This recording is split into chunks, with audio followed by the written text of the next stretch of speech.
What's up? What's up? It's the Arthur Moats Experience with Deke. I'm Arthur Moats, and that's my main man, Deke. Talk to me, baby. Talk to me, man. You know I miss my dog, man. Things are well. Can't complain. Dude, you're only 2 days in. You can make it. You said 2 days in. Wait a minute. It's been more than 2 days. I got here on Sunday, bro. See, dude, you're counting the days and everything right now, dude. I'm getting concerned.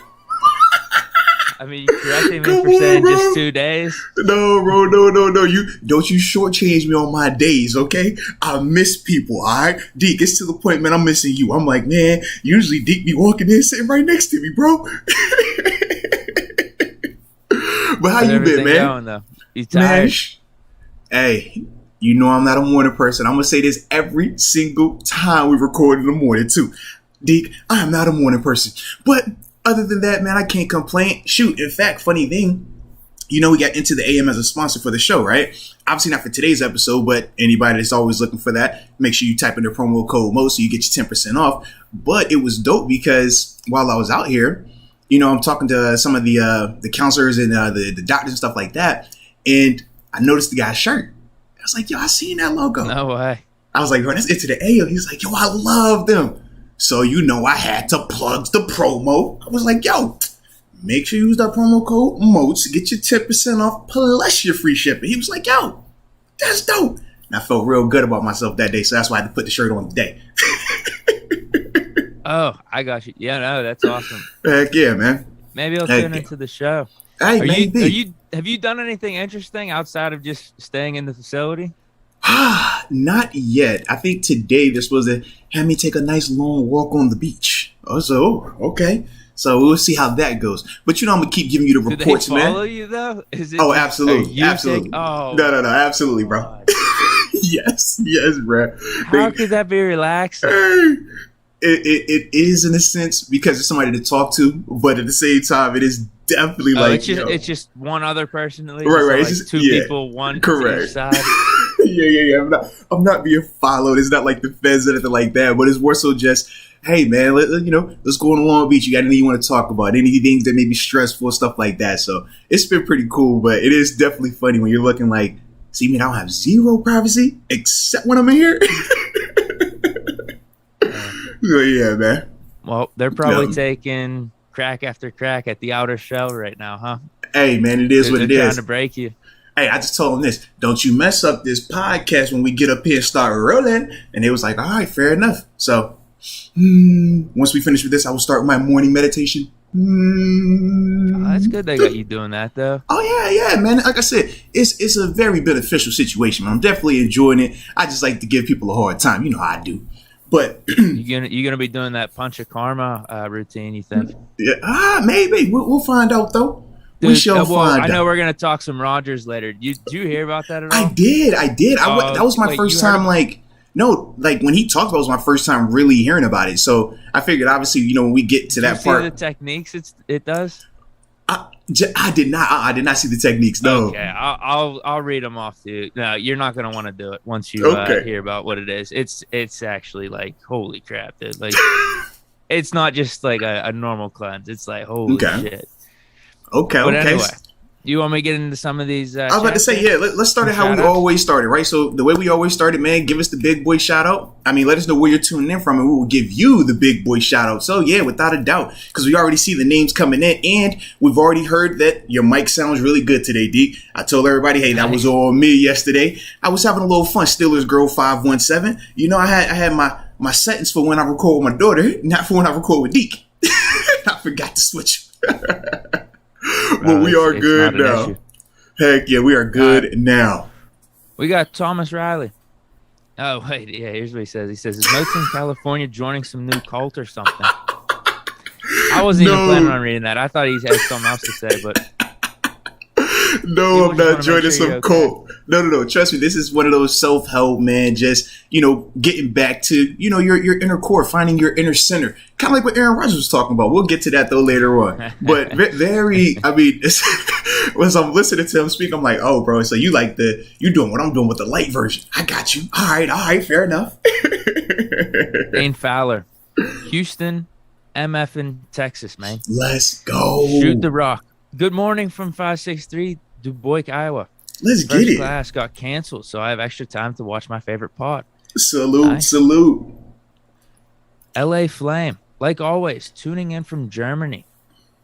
Berg's 6-time champions. Great Awakening from Belleville, Michigan. Not sure what he means by Great Awakening. I am not sure either. Ivan Victor, as always, tuning in from the 593. Let's get it. Let's get it. This is dope. Cotacachi, Ecuador. Oh, okay.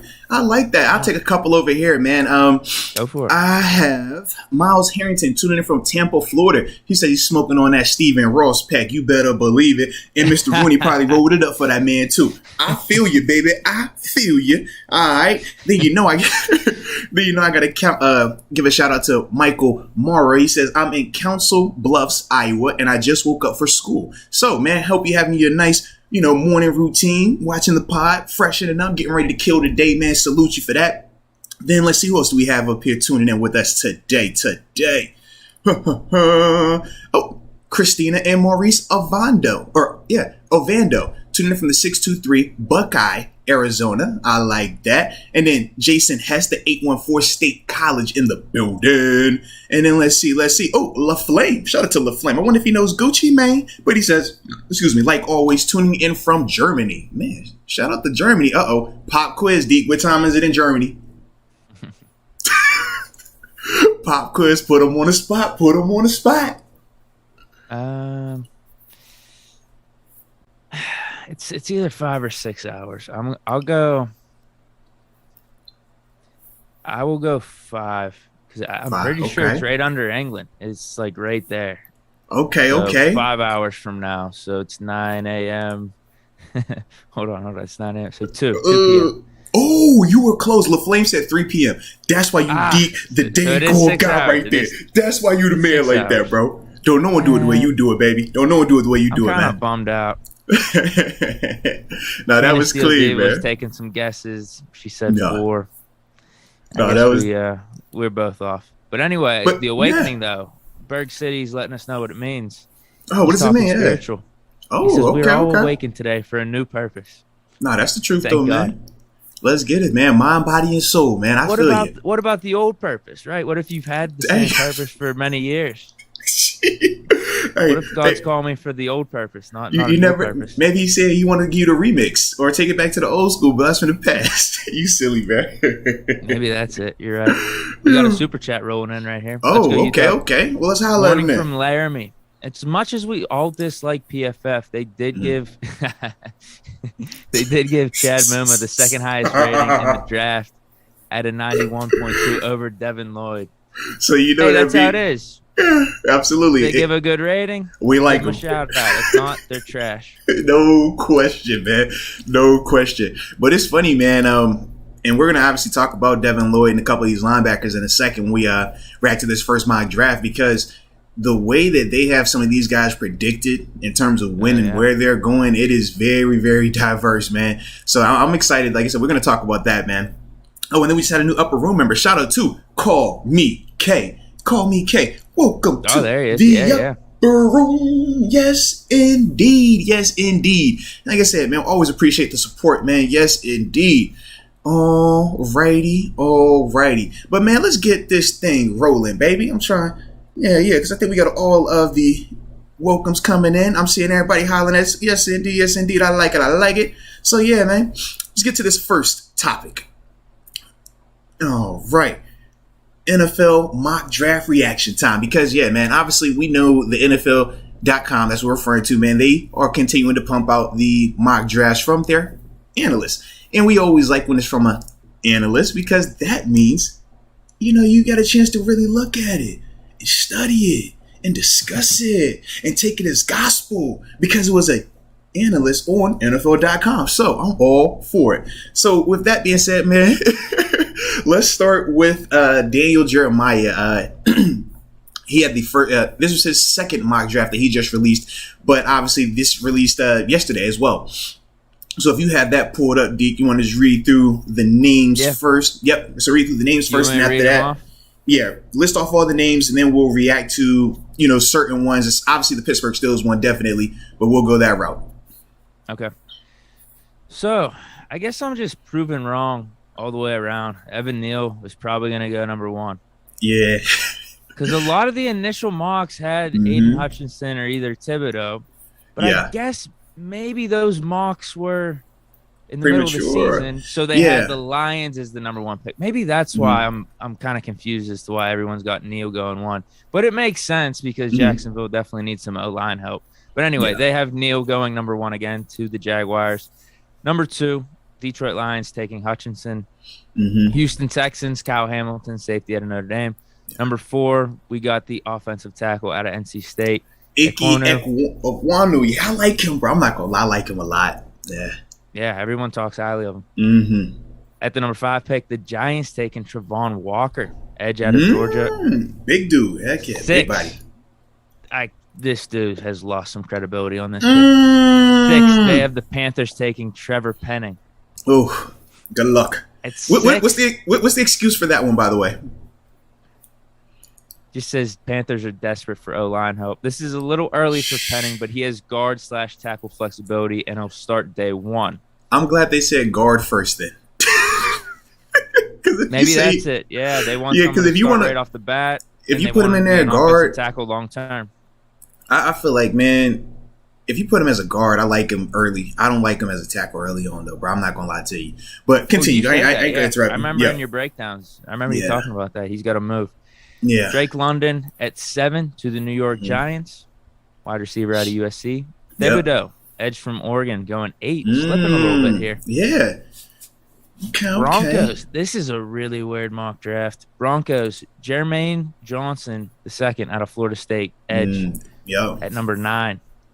Man, usually they have the Broncos at like Devin Lloyd, Kenny Pickett. They got Jermaine Johnson. And then the Jets, this one is even a dude that's slipping a little bit here. Sauce Gardner. He's usually going in the top 5, at least before 10. No, seriously. So that's what I've been seeing. Sauce Gardner, cornerback from Cincinnati. Washington Commanders, Kenyon Green, a guy that we have targeted.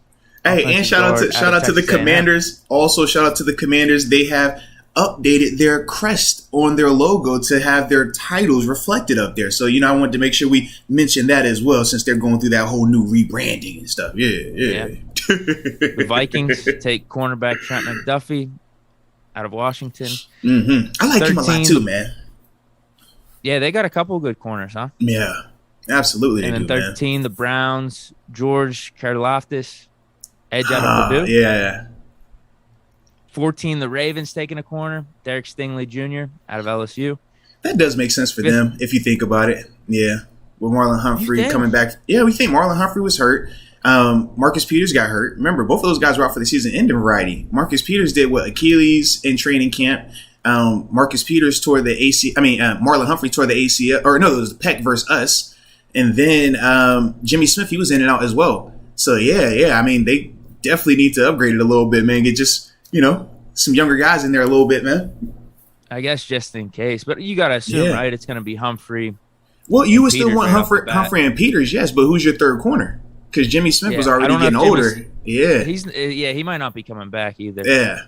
So it's like you would definitely want to already have that guy in the wing, and then contract situation with Marcus Peters potentially coming up. Yeah, I could just see that. That makes sense to me a little bit. 15, Eagles, David Ojabo, from Michigan. 16, Devontae Wyatt, Georgia defensive tackle. Interesting right there. Okay. See, I thought Philly would have went wide receiver a little bit, man. But all right. Well, they do coming up here. Wide receiver Chris Olave for the Chargers at pick 17. The Saints at 18. Nice. Kenny Pickett. So, they have Kenny Pickett falling all the way to 18 for the Saints. Okay. Now, what did they say for that, though? What did he say about that, though? Just a couple sentences. Saints begin a new chapter at head coach and quarterback. Pickett is the most NFL-ready QB in the class. Actually, that would make sense. And that would be good for Pickett if he went to the Saints. Yeah, I could definitely see that. It'd be a really good fit for him because they have a good team right now. Well, and you think about you pairing him with Sean. Comes back too. I was gonna say you pairing him with Sean Payton. Let's say, man, but just him being in New Orleans, man, in the dome, I do think that'd be good for him, though, man. Yeah, Dennis Allen. Yeah, I wish it was Sean Payton still. Carryover will happen in terms of just culture. Well, because think about this though. Also, Dennis Allen, you gotta remember, Dennis Allen was a defensive guy. So depending on coordinator stuff offensively, if they still have the same offensive coordinator and position coaches in place predominantly, then it probably will still have a lot of similarities to what they already were running down there. Just because you're just so accustomed to working under one guy and you don't have necessarily this big name that takes over, just, spitballing a little bit there, though. Oh, yeah. I feel like as long as they could keep that Saints culture, whatever it has been under Sean Payton rolling, they could be fine. Yeah. Eagles at pick 19. They do go receiver. Garrett Wilson. How did they get 3 picks here? Did they No, that was from – no. It should have been from the Dagon Wentz trade. 15, 16, and then 19. Yeah, the one – Yeah, I thought it was one from the Wentz Dolphins, trade. The one is from the Colts, it's Sam. Mm-hmm. Okay. Yeah, because when Wentz started playing better, when Wentz it got to like week 13 or 14, and it finally like crossed over to like, oh yeah, he's reached that like threshold for them to get a first round draft pick now. And at the time, remember, Wentz was starting to kind of look a little inconsistent and stuff, and they were saying like that's why the Eagles really won that trade, and they kind of got this steal because they're going to get another first round pick for this year's draft. So yeah, at pick 20, the hometown team. Pittsburgh Steelers. Drum roll. One that I'm happy about. A pick that I'm happy about. Okay. Quarterback Malik Willis again. This time we don't have to trade up though, compared to the other mock draft that we were. I like that way better when you don't have to trade up. What's the reasoning behind it? Steelers are just looking to get a little more dynamic at quarterback. Willis is a special athlete. Makes sense. Not true. This is where it gets interesting though, because who we passed on to take Malik Willis. Yes, talk about Devin it, please. Lloyd at 21. New England Patriots take him. Come on, bro! Don't send that man to New England. We don't need that. We don't want that. I have mixed feelings now about our pick. There's just no way. I mean, this guy is so plugged into the NFL. How do you have Devin Lloyd going pick 21? Right, wow. And that's my thing. I'm like, if he is on the board at 20. As much as I may be intrigued with the Malik Willis, even if a Kenny Pickett is available, I'm like, bro, it's hard to pass on a Devin Lloyd. I think that he is just a far and away better player right now, and I think that his ceiling in the NFL is going to be so much higher, man. It's just, that's wild. But all right. But if we have those options, man, I'll be a little bummed we don't get Willis. Yeah, if he's still on the board, but at the same time, if it's Devin Lloyd. That's what we can understand it. Maybe you take Devin Lloyd and then you trade back up in the first round or something, get Malik Willis. True, you got some options there. Yeah. Just kill it. Yeah. Raiders, I'll go fast with these. Raiders, offensive tackle Charles Cross from Mississippi State, 23. Arizona Cardinals, Kyler Gordon, another cornerback from Washington. Yeah, they had like all the corners, dude. For the Dallas Cowboys, pairing him up with Michael Parsons at 24. So he goes a little bit later than maybe even we think. Yeah, but the fact that we're the fact that it's Nakobe Dean, Charles Cross, and Devin Lloyd that we're passing on, it just it made me think a little bit more about this situation. Oh yeah, he's an offensive tackle. Heck yeah, too, absolutely. Right? And I'm like Charles Cross, like dude, good. He's the guy that can come in and play right away. I think so. Yeah. Got the Bills taking Treylon Burks at 25, receiver from Arkansas. Who'd you say y'all was taking? Hold on. Who'd you say y'all was taking in Buffalo? Who are you talking about? I thought you said y'all was taking somebody. And you said like we taking something in Buffalo. I couldn't hear you. No, I just said Buffalo. I'm not associating me or we with Buffalo. No, if you want to. Oh no! Because maybe it was the headphone. That's what it had to be. Then okay, I understand. Technology. We're blaming on technology. Are you disassociated from them? Oh man, I just I thought that was I thought you had taken over that last podcast. Oh, chill, man! You doing too much there. You doing too much. we can check the tapes. You doing too much. You doing too much. Chill out. Even though I do recall you having a Bills hat on before we went live, I'm just throwing that out there. But I'll leave it alone. It's all good. It's all good, man. All right. We got the Titans, another guy that's slipping down the boards. Tyler Linderbaum, Iowa center. Well, I can see that happening. I feel like he could go anywhere top 15 to just I don't want to say out of the first round, but bottom of the first round. But into the first round. Yeah, because number one, he's a center. Number two, like I said, he's still on the smaller side. So it just depends on the scheme. It depends on how, do you believe that he's going to be able to move bigger body nose tackles that you're going to be facing in the NFL. But I don't think that should scare people off, honestly, man. I think that he's still going to be fine. His athletic ability is really, really good, man. All right, but who we got next on this list? Taking a receiver, Jamison Williams at 27. Some reinforcements if they lose Chris Godwin. And he is a guy that we talked about as well, man. Obviously, he's coming off the ACL, but yeah, he's definitely a guy that we were looking at, man. Got him as like the 4th or 5th receiver right now, going off these boards. Yeah, I can see that. Okay. He's a dude I like. I would like to have him with the Steelers.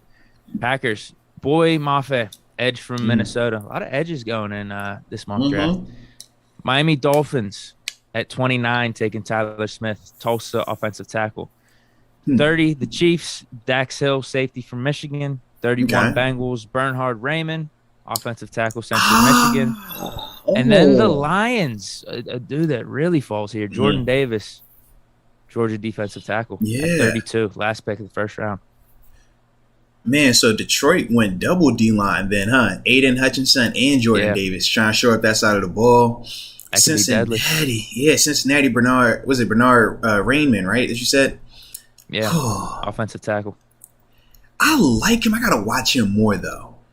I got to watch a little bit more of him, man, because I wasn't too fond of him initially, but I can see why he would still be, that first-round grade and first-round talent, but I definitely got to cut more tape on him, man.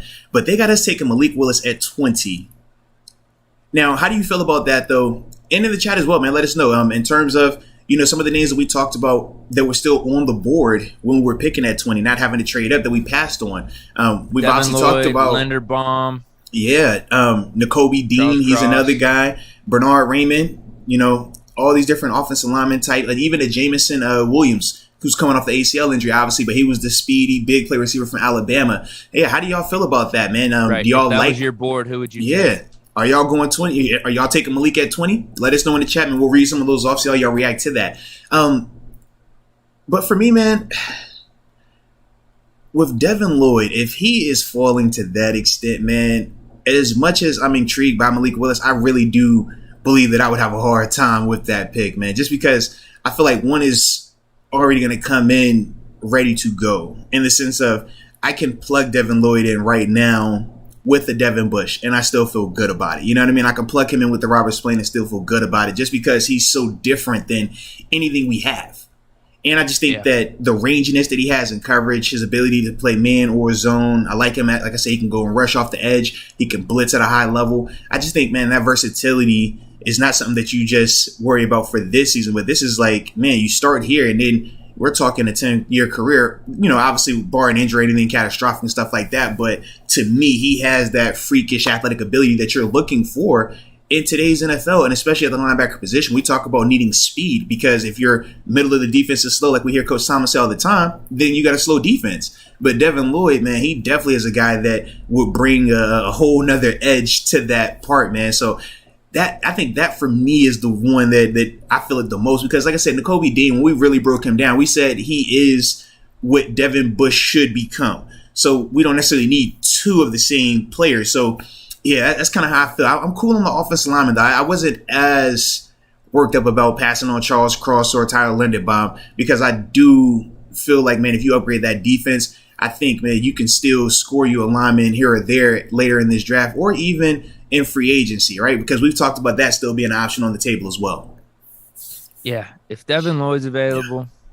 Well, first, let me put it to you this way. I would bet some serious money that he. I seriously don't think he's available, 20, bro.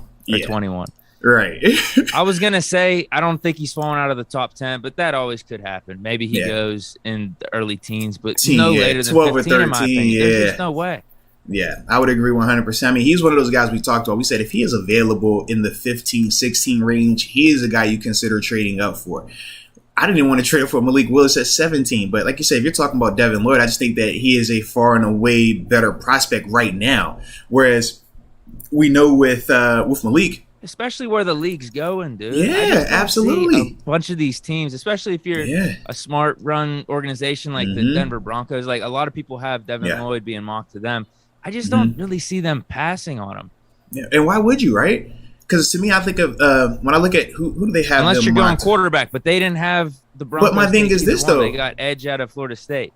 Well, because I say to myself, if you're talking about them taking quarterback, if they think about how we talk about Mason Rudolph. Think about how Kevin Colbert talks about Mason Rudolph. Mason isn't even a first or second round pick, right? Third round pick. They have a first round draft pick in Drew Lock. So if we're going to continue second round pick in Drew Lock. So if we're going to continue to, extend all of these extra chances or just this long evaluation, you got to imagine Denver is going to want to probably do similar things, even though they brought in Teddy Bridgewater last year. It's like they still think that they got something in that guy out there, man. I don't necessarily believe it because he's been way too inconsistent for me, but you still can see the talent, though. And that's the part for if I'm thinking about Drew Lock versus Kenny Pickett. What's the biggest difference, or how much of a separation is it either way? To me, I say Drew Lock because he has the NFL experience, but I think both of the guys are, going to be a little bit more work that needs to be done with them for them to get to where we all would like them to be in the sense, From what I'm hearing, I was actually listening to Schlereth because he's got those Bronco connections on Coward yesterday. Yeah. He was thinking they're going to do veteran quarterback a la like Jameis Winston or Mariota, something like that. Yeah. Maybe some type of competition with Drew They're supposed Lock. to get Aaron Rodgers, right? Come on, man. Well, that's what he said. Outside of Aaron Rodgers, because they're on pins and needles right now waiting for his decision. They just want to know. Right. Some people he was saying too are in the mindset of like, okay, we get Rodgers for like 2 years or something, but then we're in the same exact spot we've been in the past 4 or 5 years. Yeah, 100%. Ever since Peyton Manning left. So some of them, as surprising as it sounds, don't really want him as bad as what maybe it looks like out on social media. Put it like this, though. I just feel like they would say that now, but if they won a championship like they did with Peyton Manning, they would not be complaining. It's worth the trade. That's what he was saying, too. He's like, I would trade bro. Absolutely. a legitimate shot at a championship over the next 2 or 3 years, even if it doesn't happen for unknown commodities, for taking you rather be in the you rather have had the opportunity than to not have had it at all, without a doubt, man. 100%. Yeah. I'm trying to think of anything else with this Willis, Devin Lloyd. I mean, Sauce Gardner dropping to 10 and this mock, it starts getting interesting because I would start considering trading up for him maybe if he gets into those early teens. Well, yeah, I know you're a big Sauce fan too, man. There's so many other dope dudes on the board, though, with Willis, Lloyd, Linderbaum, Cross, Nakobe Dean. Maybe you just wait it out and you have one of those dudes drop to you. Well, and that's my thing, for Gardner. Because I'm like, if those type of guys are available, I don't think you need to trade up because it's kind of like, man, the talent gap between those guys isn't like that. And since we do have multiple needs, you could, in a sense, go best player available if the draft falls to us like that. Now, and that's the beauty of these type of exercises, though, because we know the draft can work out in all type of ways. All it takes is one team doing something they weren't supposed to do or weren't projected to do, and the whole draft is blown up. So, yeah, I mean, it could fall like this. I doubt it in terms of how many of these guys that we think are top 5 or top 10 commodities fall into the back end of the first round like that. But if it does happen like that, I mean, we would definitely sit in a really good position, man. So with Malik Willis, I thought about this a little bit yesterday, or any quarterback that we would take in the first round. I know it seems like we'd be going with Mason right off the bat. And I would assume that we would. He would be the week 1 starter no matter who we drafted. I would say no matter who we brought in, but I think if we bring in like a Mariota, that's going to be like an open competition. Oh, no. I think you're talking about like from a draft. Yeah, if you're drafting somebody, Mason's going to be starting week 1. He's going to be starting. Yeah, unless something like crazy happens where the guy, whether it's Kenny, any of these younger quarterbacks come in and they're just, through the roof with their development. Yeah, so but we don't anticipate that, though. Yeah. Yeah, with the thought that, you know what, even if we draft the guy, Mason's going to be starting week 1, that made me think we're not going to address the quarterback early on. We're going to draft someone maybe in the 3rd or 4th round just as a project to have in the wings. But we did do this back when we drafted Ben. I know this is a completely different era now because once you draft a quarterback, especially in the 1st or 2nd round, they're kind of expected to start either week 1 or they're definitely going to start at some point. Whereas in this case, that may not happen. Steelers, how they operated with Ben, we had Tommy Maddox. He was supposed to, I think, just sit the whole year. I mean, Cowher being more of like the old school coach too. It was the injury to Maddox that got Big Ben in. So now I'm thinking more and more they could just draft a person and do the Trey Lance method because we did do that with Ben. Yeah. Especially if Colbert's going to have final say on the draft. Very true, which we heard him talking about. I don't think we really expected maybe a month or 2 ago, but after hearing some of these quotes, it looks like it's going to be his draft. Yeah. That definitely is the case. That was the vibe that I was getting as well from it, man. So, it's going to be interesting, bro. This is definitely going to be really, I'd be bummed really out about that. You draft a rookie QB, especially in the 1st round. Yeah. You know my thoughts. Just put them out there. Right. I'm ready to go. No, I get it, man. But at the same time, when you do that and they fall flat, now you're over here 2 years later hollering, we need to draft another guy. And yeah, that's the part for me where I'm just like, why set a guy up for failure when we know for a fact he's not ready for that situation? We can look at Kenny, we can look at Malik, we can look at any of these quarterbacks, and we could all tell you right now, none of those guys to that extent are ready to come in and just be day one starter. Like Kenny, I'd say. But he's still limited. I mean, we just said Kenny is what?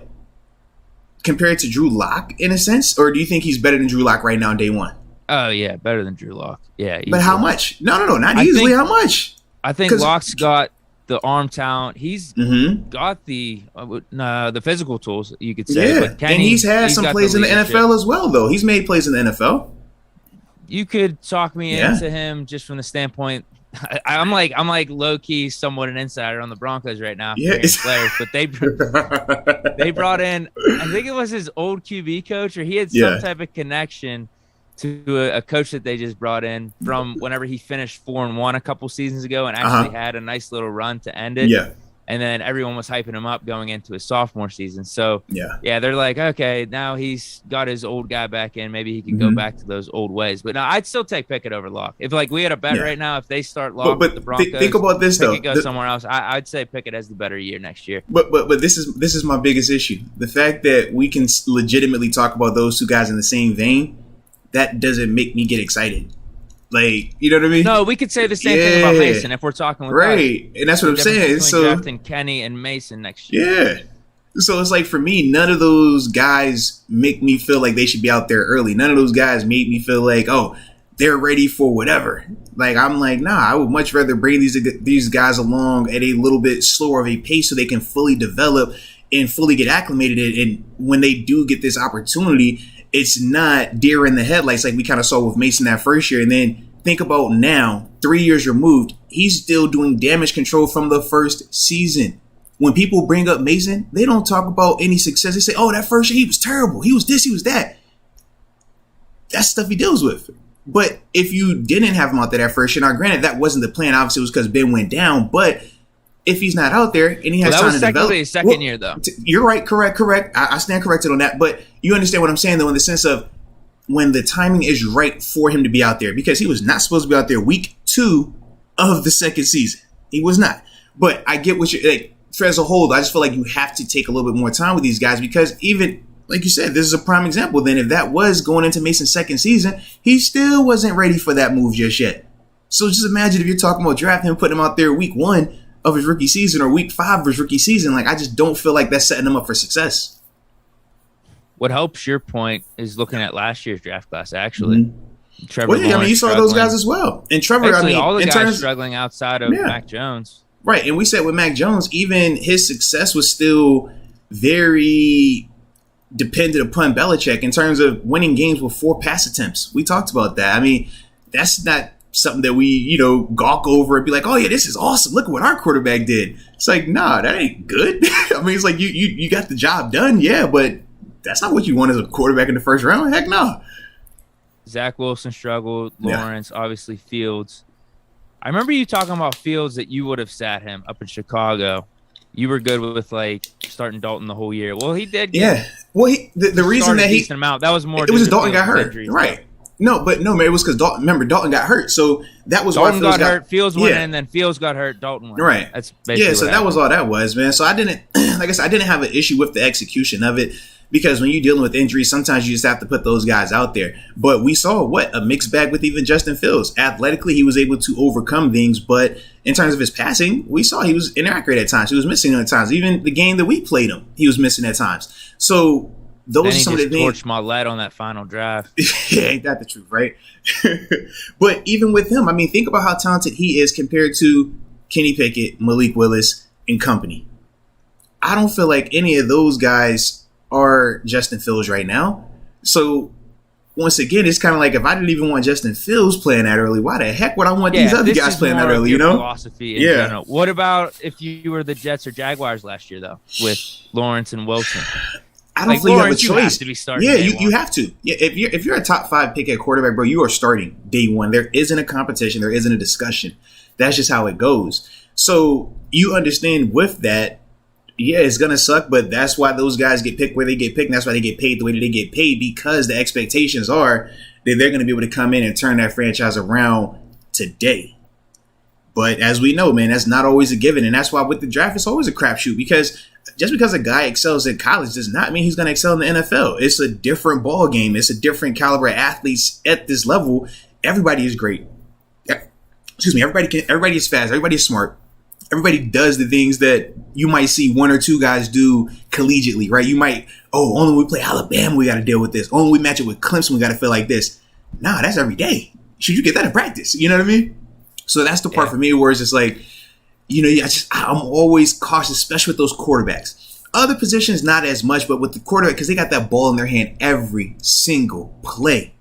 And they have so much they have to know, so much pressure on them. And they can lose you a game so much faster than any other position. I mean, we even saw a shoot. What was it? Ian Brook last year at Notre Dame, right? He comes into New Orleans Saints. First two plays, what does he do? Pick six. And you're like, bruh, we in a hole out the gate? Like, that's the stuff that I'm just like, no, baby. That can get you hurt, man. That'll get you hurt in a big way, man. Yeah. You want to see what these super chats say? Yeah, let's read these supers, and after that, we'll go to that next mock draft as well. Well, we could do supers and even some of the regulars, but let's do it, I am lost. The one chat that was first, you're good. So I got it. UW. So I'm at Damon Brown. No, that's perfect. Yeah, because Call Me K was under Let's Go UW, so you're perfect. You're on Call Me. You're on Damon Brown. Yep. Oh, am I? Okay. Cool. Yep, you're good. Doesn't matter. We only get one pick in the first round. We're gonna miss on someone. He has no faith. Mm-hmm. Okay. I'm good with whoever we get. Oh, wait, hold on. What is this? Hold on. What is this? He says, I'm good with whoever we get. I trust our front office. Why does he say we're going to miss on someone? Oh, I think he means we're going to miss on someone maybe in the draft. Yeah, just in general, like, yeah. If we miss on the first, then we might hit on the second and third. If we hit on the first, maybe we'll miss on the third, kind of like last year, right? Trust our front office. See, I didn't even think of it like we're going to miss on someone. I was thinking it more so like when we're talking about these different prospect players and saying, well, hey, man, if we pick this guy, we're passing up on these guys. That's how I was kind of interpreting it. We're going to draft on a quality prospect one way or another. Right. That's what you're talking about. Because then he says, I trust our front office. Yeah. Especially if we're going to call Colbert a Hall of Famer. I am anxious. I think we're all anxious. We got free agency in, as we mentioned, probably like 3 weeks, less than 3 weeks. And then we got the draft late April. Yeah, I just want to get it over with. I want to see what the direction of this team's going to be. Hey, man, sometimes you got to find peace in the chaos, baby. Just breathe. Enjoy the journey. That's what we're doing right now, man. Heck yeah. I know we're all anxious to figure out what we're going to do, and that's why we enjoy getting up here and talking about it. But that is part of the fun, the anticipation for it, right? The build-up. Sometimes the build-up is better than the actual present, So, yeah, I like that, though, man. But, yeah, I do agree, man. You can't go crazy thinking about who we're going to miss on and who we might hit on. But what I will say is this. We can acknowledge the fact that we're not perfect in terms of the draft, in terms of that first round. But at the same time, I do think if we selected a guy that we really weren't high on and we look and see some of these other really, really high guys on the board at that time, and our draft pick struggles mightily this year and everybody else that we passed on looks good this year, I think we're going to be feeling some type of way.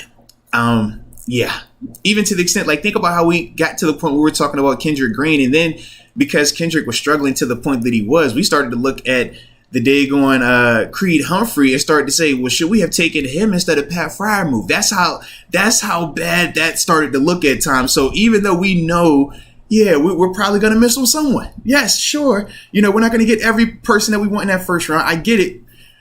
I just don't think we're going to be as cool about it if it's like a big, big miss. That's all.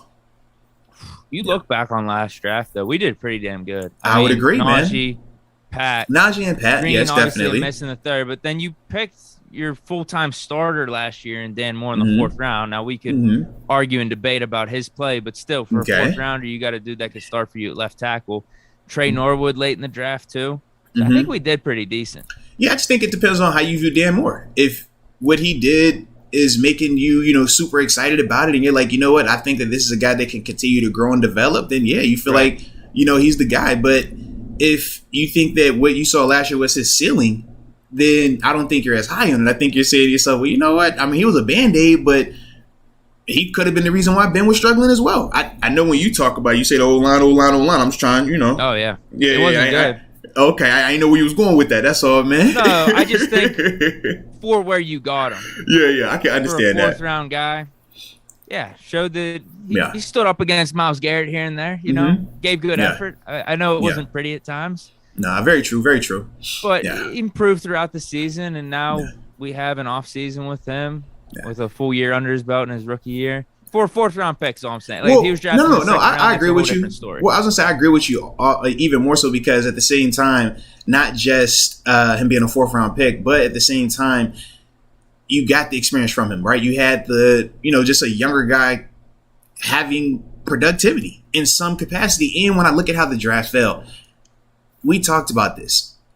Who were we gonna take at was it pick 20 or 24 last year over Najee? Because he was the best player on the board at that time. It just didn't make sense to take anyone other than him just then. And even with Pat Freiermuth, we were saying that, hey, man, we thought we would have to move up to go get him. But when you don't have to move up and he falls to you at 55, how do you not take that guy, And that was kind of like how I felt about that right there, Yeah, no, I'm with you. I would say last year's draft, so far, thumbs up. We could debate the positions, like we said, Creed, Humphrey or not, but we really hit on those first 2 picks. Like, Pat could be a stud tight end for the next 10 years. I would agree. Najee Harris, nature of the running back position, how long does he last? But he should be a top 5 running back for at least the next 5 years. Yeah, I would definitely agree with that, man. I definitely would. All right, we got a couple more supers coming in here. Colton Yanowski. Yeah. Says, with the draft and free agent big boards, how big of an impact is not having the new GM already in place? Colbert and the new GM may have different views on both boards. I think, from what I've heard, it's looking like we're not going to hire the GM till after the draft. That's what it's looking like as well, man. And that's what I've heard. How do you feel about that, though? I think we're hiring in-house. Yeah. That's what I'm thinking. That's definitely the vibe that I've been getting with it as well, man. Definitely feeling like feel about it? Yeah, it's mixed emotions. You just trust Colbert. Yeah. It's like, man, this dude has a Hall of Fame career. Yeah. Let's go with him. But at the same time, if we're going to have a new guy, I would like to see him put his stamp on it, see what direction he wants to take the team in, if he's going to be the one ultimately making those decisions for the next 3 or 4 years. Yeah. No, I would definitely agree with that, man. Hold on, let me check this, man. I got a little issue going on with this internet stream real quick, man. Hold on. Make sure we're still crispy and everything like that. Don't want any issues with the content. Yeah, no. Okay. I can try to read off a couple comments while you're. Yeah, you do that while I check on this real quick, man. Yeah. All right. We got Mason Dwayne Rudolph as the username. It seems like they're spamming a little bit here. Yeah, I had to alter them a little bit, man. Yeah, they were definitely on one. Oh, you had to shut them down. Yeah, man. They were wild. I was like, yo, you got to chill, bro. Okay, I'm going to try to find some comments that the draft. Okay, we were talking about the Pickett versus Drew Lock thing. Tommy Vincent likes Pickett over Drew Lock. PVT Johnson says, I guess that's Private Johnson. Maybe he used to be in the Army or something. We need offensive linemen that don't cry at the opera. What is he talking about there? I do not know. Who was crying at the opera? What? You're not a man if you don't cry at the opera from Stoogie McClain. I don't know who he's talking about. I don't either. Who cries at? Who was it? Who was on our team that was doing that? Yeah, I don't know. Yeah, do tell. Share with the congregation, please. Now we're talking about Dak Prescott in here. People want him. No, I don't know about that. I don't agree. Yeah, I don't know, man. All right, let's get. Do we get these supers? You finished all of those? No, I could keep going. Yeah. Yeah, let's get back to this. Yeah, because I don't know who was. Yeah, we're good now. I'm back. Yep. Okay, cool. Let's go, UW. Says, I'd like to make the argument for Jameson Williams or Tyler Lindenbaum. I prefer Tyler for the sake of buying the team around Najee, trying to build around him with the offensive line. No, I could definitely get behind that, man, because like you said, with Najee, he is the person that we want our offense ran through. We want to be able to feed him and ultimately have bigger holes for him to run through, because we said last year at times it looked like he was running to a brick wall, but imagine if he does have better protection up front, better movement up front, more time to actually read and decipher through. Yeah, I think that, man, that would be a huge, huge asset, man. So I could understand that as well. Linderbaum, and then Williams. The case for him is obviously just a different style of receiver. Oh, yeah. Take the top off the defense. No question, man. No question. That's tough, though. If you have Malik Willis, if you have Devin Lloyd still on the board, Cross, Nakobe Dean. Well, we don't need Dean as much now with Brian Flores coaching up Devin Bush into an All-Pro this year. To an All-Pro. I hear you talk that talk deep. Yeah, where would we have Williams? If you have – just think of the guys that are going to be around that range. Would you have him in the top 5 of guys that we should look at? In that 20 range? Yeah, but it really depends on how that board falls. Like I said, if it feels more like a luxury, I think. Right.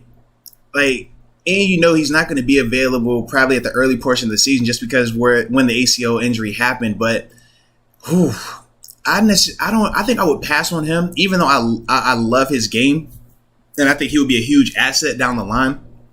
It's just hard for me to pass on some people that I would think could help us right now without having to worry about the development or recovering from an ACL. I'm not going to lie, I'm a little scarred. Devin Bush and Zach Banner last year scarred me, okay? I used to believe that ACL injuries were like sprained ankles. Oh, just throw a little ice, they'll be back in no time. But last year has me on pins and needles right now with that injury. So I would like to pass right now. At least whenever it has to do with the Steelers. Yeah, without a doubt, bro. Without a doubt. Dave Shipley says hit the like button. Love you got to do that, man. Heck yeah, man. Big time salute to you as well, Dave Shipley. He likes how the mock draft played out. Says no trading up. We need depth and a solid draft. Yeah. Maybe he would take a different position, though, whenever he says we need depth. Yeah. Turn Tavern. Mason deserves a chance. Imagine giving up on QBs after the first 10 games. Mind you, when he filled in for Ben, he didn't have Brown and Bell, too. He didn't have that good of a team around him. I think we could all agree with that when looking back on 2019. Juju getting hurt. James Conner in and out of the lineup. Maybe the line looking back.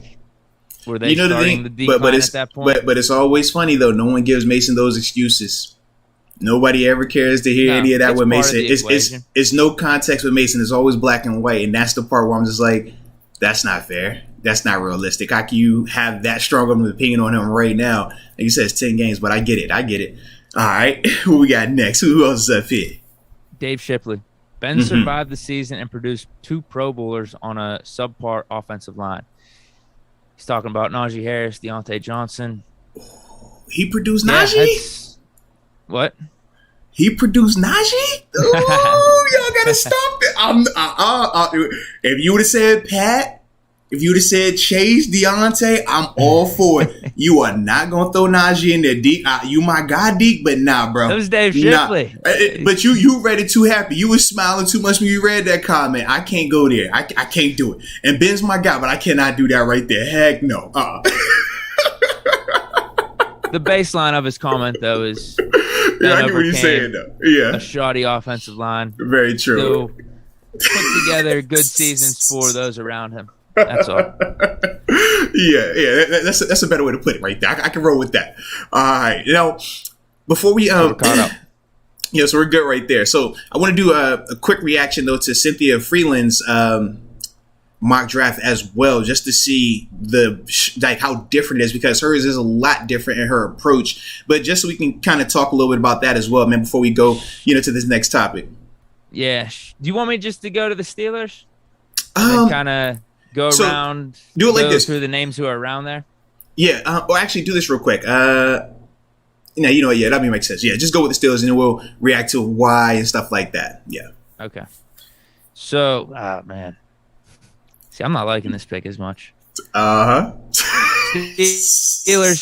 offensive tackle from Central Michigan, Bernhard Raymond. They had him going to the Bengals at 31 for Daniel Jeremiah's mock draft. But there's a little bit more of a reasoning for hers. She says the biggest strategic benefit would be to fill this spot in free agency. But the highest win share scenario for the Steelers is to add versatility to the O-line in the draft, especially with developing talent, who has already flashed high upside and carries markers showing he can play both inside and outside.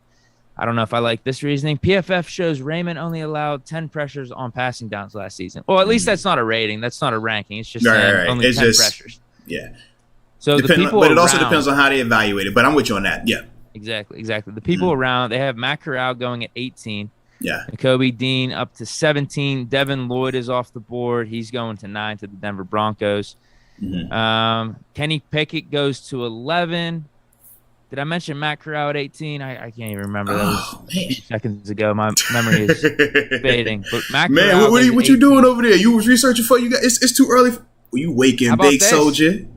A guy that you're really high on, Kenyon Green, goes at 19, just one pick ahead of us. The difference between Kenyon Green and Bernhard Raymond, we might need to trade up a few picks, huh? If he is at 19, I gotta have him over Raymond. Come on, bro. Like, yeah, that's a no-brainer to me. I'm bringing in Kenyon. I'm gonna move Dotson to that right side, and after that, man, we're gonna roll, baby. Heck yeah. Move Dotson back to his natural position. That's what I'm saying. Heck yeah. Dominate the opposition. Come on now, and then from there, man, at that center position, I'm gonna be looking to either continue forward with a J.C. Hassenauer. I'm gonna see if Kendrick has improved since he's been working with Marquise Pouncey, and yeah, we're gonna make that thing work. But dude, yeah, it's hard to pass on a Kenyon Green if he's available at 19, baby. I gotta go get that man. Come on now. So they have Sauce Gardner going 4.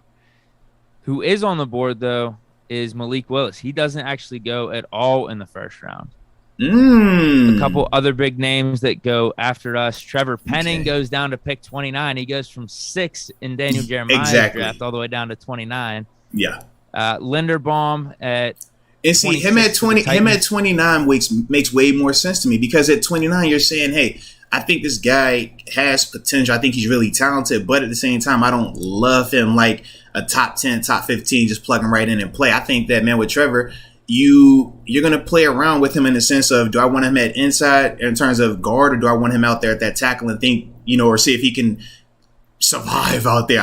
Like I said, I really don't believe he's going to be able to handle the speed like that, but I'm sure a team or a coach is going to want to try it. They're going to think that they're the difference in a sense. So, yeah, but at 29, I don't hate it. At 29, that's fine.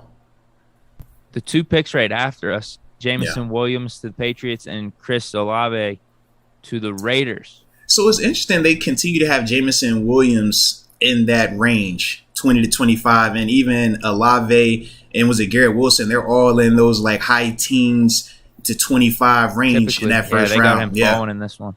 Absolutely. So it's not as much volatility with those guys as when we're looking at some of the linebackers, Devin Lloyd, Nakobe Dean, how those guys, man, in some mocks, they're going top 5. Whereas, like you said, in Daniel Jeremiah's, he has them, falling a little bit more. So, and I'm trying to see, where did they go? So in this mock with Cynthia, she has the Broncos taking Devin Lloyd at 9. Like how we both were talking about. They got the Jets taking Charles Cross at 10. Guys that we both believe that would probably be more realistic. Seems way more accurate in my opinion. Yeah, even I don't Nakobe like our Dean, pick, though. Nakobe Dean going at 17. Yeah, Nakobe Dean going at 17 to the Chargers. That's another one where I was like, you know what, that makes sense. But the thing that did surprise me a little bit was the fact that they have Matt Corral coming off the board, but you still, like I said, have Malik Willis. You still have even a Sam Howell that was available and stuff like that. Just Matt Corral and Kenny Pickett. That part really surprised me, because I just didn't think that if it would only be 2, that it would be those 2. So yeah, I would have thought Pickett and Willis. Yeah. Now I don't like our pick because I would just rather take Malik Willis. He's still on the board at this point. Doesn't go in the first round. Very true. But let's say Willis goes to 18 instead of Corral to the Saints. And Are you asking what we take, Corral versus this lineman versus? No. You could throw Corral out of it. I'm just saying now we have the lineman and Bernhard Raymond. Yeah. Jameson Williams, Chris Olave, Linderbaum, Penning. Like, what do you want to do there? That's why I think I'd just go Willis with him being on the board. But let's say he's not. If Willis is not on the board, this goes back to the conversation we were having. Do you take the Jameson Williams, the dude you think could be a nice long-term solution for you at receiver, but may not have as much impact rookie year? Yeah. Or even Olave out of Ohio State versus Raymond? For me personally, I would probably go. If I'm picking between, is still there too. Well, no, I don't get that. If we're just picking between the receivers of Olave and Jameson Williams, even though I think Jameson is the better player, the fact he's coming off the ACL, I would take Olave just for the fact that I know I'm going to have him right away, and I still think he's going to be a really good player. I would probably roll that. Man. But then I'm also looking at the day going corner from Washington as well. Was it Kyler Gordon? Now, granted, he's going at 30, but depending on what happens with Joe Hayden and Nickella Witherspoon, now I'm asking myself, do we either potentially trade back to get him a little bit later in that first round, and then you probably pick up another second round or even a third round draft pick as well? So, like, I'm kind of thinking of it more so that way if the board is falling like that. Yeah, because like you said, because this is what Malik, right? Because you said this is what Malik Willis, and this is what Malik Willis being off the board. So if Malik is off the board, Kenny Pickett's off the board. Yeah, and it's looking like how it is right now. I don't have an issue trading back a little bit either, man. Yeah, I could easily see us doing that. And like you said, pick a corner. Because if one of our guys leave or both of those guys leave, we're going to need to upgrade that room as well. That will become more so at the forefront also. Board plays out how it is, though. Yeah. What do you want? Do you want Malik? If the board plays out how it is right now, give me Malik or give me a Linderbaum. But the whole thing with my biggest thing with Linderbaum is how does this team view Kendrick Green? Do they still want to give him another opportunity at center? Or are they just like, you know what, we don't think he's a center anymore? I don't know that right now, and that's my biggest concern.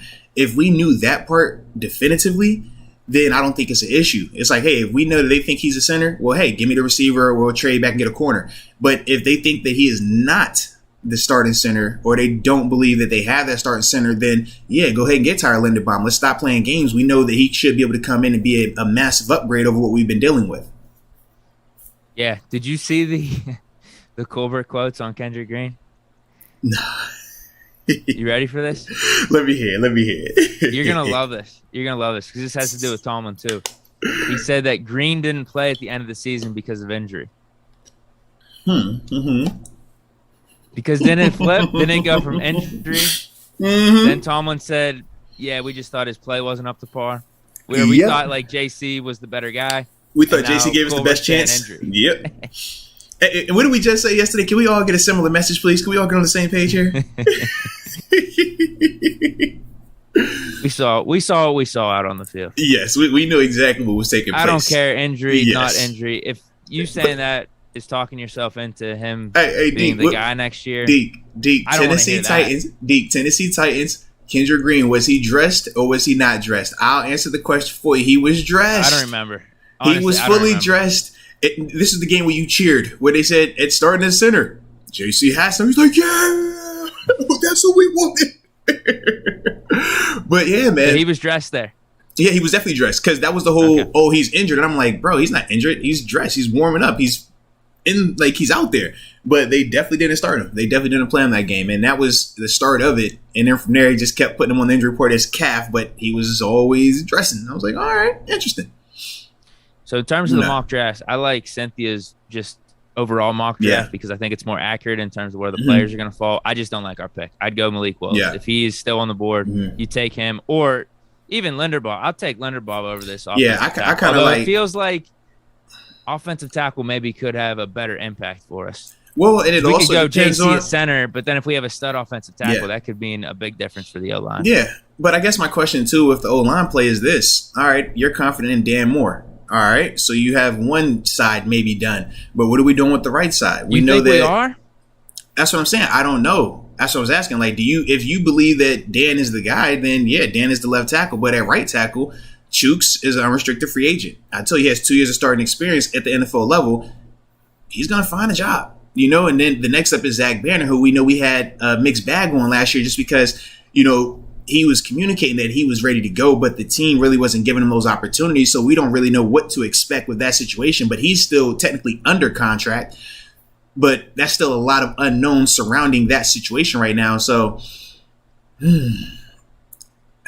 tackle could be definitely in play. It really could be in play, man. I think that's the one time I'd be bummed out though. Yeah. That's the one scenario I'd be bummed out. Yeah. As weird as it sounds. I can understand, man. I'm going back to old Deke whenever I was so pissed off when we picked Marquise Pouncey. Yeah. I was pumped about the Castro, though. I think I grew a little bit. I was like, okay, we really need offensive linemen. And DeCastro coming out, he was viewed as like the rock star of the class. Mm-hmm. Like you actually really want this dude if you're any team because he was like a star offensive lineman essentially. Mm-hmm. Like there was hype around it. Maybe I just don't feel that way about this offensive tackle. That's why I'd be a little bummed out. No, like he's not projected to go in the top 10, top 15. Correct. And fall like Charles Cross did in the last mock draft. Right. Or even a Trevor Penning. He's not even like talked about like that, even though, like I said, I'm going to have to watch him more because no, I agree. I don't want him either, but I would need to watch Bernhard Raymond a lot more. You said that earlier. Because like I said, I felt like, because he was at the Senior Bowl as well, but it was too up and down for me. And that was kind of like what I felt with Trevor. And that's when I really started to hone in on how he struggled with speed and the NFL caliber speed. Because when you watch the UNI tape, it's like, yo, he's handling these guys. He looks great. But then I'm looking at the rushers and I'm like, that's not an NFL rusher. That's not an NFL pass rusher. I'm retired. I probably could do that. You know what I mean? Like, and that's it was not that. Yeah, times. Right. And then you put him in the Senior Bowl, and not just the game. I'm talking the practices, because that's where you really get to evaluate these guys. You start to see him where's different, speedier rushers, different guys that aren't even quote unquote elite burst guys, and they were giving him major issues. I'm just like, I don't think he's going to be able to hold up out here when you start facing some legit dogs, some guys that actually know what they're doing, who actually have rush plans and know how to be productive. Yeah, man. Makes me nervous about him. Okay. So we both agree. Malik Willis. Absolutely, man. Absolutely. All right. Take him if he's still on the board. Yeah, that's definitely, how I'm feeling about that as well. And the man. other players are off the board, like Devin Lloyd and some of the other guys. So let's go UW. You want me to read off? I think go ahead, man. One super chat that's in right now. He's referring back to Dave Shipley's comment about Ben making 2 Pro Bowlers last season. He says, Mason might have performed better than the husk of Big Ben. Come on, bro. Ooh. How you feel about that, Deke? You didn't read that with the same enthusiasm as you read this Ben's made 2 Pro Bowlers. Like, what was going on here, Deke? Yeah, I'm not good with that one. We made the playoffs because of Ben last year. Those late game drives, those count. Other teams can't say that. I was going to ask how we got into some of these late game drive situations, but that's for another day. The O-line. The O-line in Canada. Wasn't it clear? It was hard to tell because of how high you speak of Dan Moore and Dotson and I don't Green speak moving in. That much of Moore. I just think for a 4th round pick is solid. I'm just trying to follow you. I didn't know. We should have done better by Ben ultimately than a 4th round pick as the starting left tackle. And you know what? Colbert even admitted that in his little press conference, his interviews. He said, "My one regret is not picking up another veteran O lineman last year." Yeah. So I'm like, oh, great. Now you say that. So you were part of the hijacking, too. Oh, my God. You were in on it. Oh, my God. I thought he was just to the Deke side said, y'all like sabotaged my favorite player. He said, you sabotaged my favorite player. I will not forgive you guys ever. Colbert, Canada, Tom. It looks like they were all in on it. Was Rooney in on it, too? He might have been. Deke got the little dart board with their faces up there. He's throwing darts every morning. Oh, I can't stand you. Oh, you can't believe you did this to my man Ben. Like, oh, thanks for saying that right now. That is funny, bro. Getting drilled in that Vikings game and throughout the season. How do we go from in 2020 he was the least sack guy? I know he was getting the ball out quick. He was. He definitely was. Maybe a little bit had more control of the offense. Yeah. But still, he goes from the least sack. Wasn't he the most sack last year? He was close. At age 39. He was ridiculous. He was the most. He was definitely up there. I think Burrow and Tannehill were in that same category as well. If I remember correctly. Yeah. But he was definitely absurd. Up there, though, man. Yeah. That's malpractice.